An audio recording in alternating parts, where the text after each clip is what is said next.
નમસ્કાર, આપ જોઈ રહ્યા છો જીએસટીવી ન્યૂઝ અને આપની સાથે હું છું ધ્વની। અત્યારે હાલ રૂપાલાને લઈ અને મહત્વપૂર્ણ સમાચાર।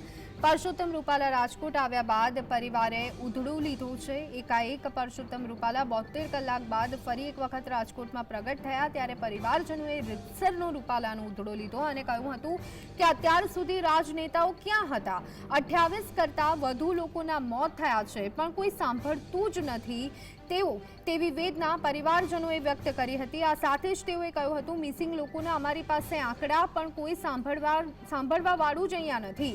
રૂપાલા રાજકોટ આવ્યા બાદ પરિવારજનો રૂપાલાને ઘેરી વળ્યા હતા। ઉલ્લેખનીય છે કે 28 જેટલા લોકોના મોત થયા છે પરંતુ ઘણા બધા લોકોને તેમણે પોતાના જે સ્વજનોને ગુમાવ્યા છે તેમનો મૃતદેહ હજી સુધી નથી મળ્યો તો કેટલાક લોકો મિસિંગ હોવાના સમાચાર સામે આવી રહ્યા છે। ત્યારે વહીવટીતંત્ર અત્યારે હાલ પાંગડું સાબિત થઈ રહ્યું છે। વહીવટીતંત્ર પાસે તેને લઈ અને જવાબ આપવા માટે કોઈ જ વાત નથી। ત્યારે આ બધાની વચ્ચે મત માંગવા માટે રીતસરના નીકળી પડેલા રૂપાલા એ પશ્ચિમ બંગાળમાં ચૂંટણી પ્રચાર કરવા માટે પહોંચી ગયા હતા અને હવે જ્યારે પરત ફર્યા ત્યારે પરિવારજનોએ તેમનો ઉધડો લીધો હતો।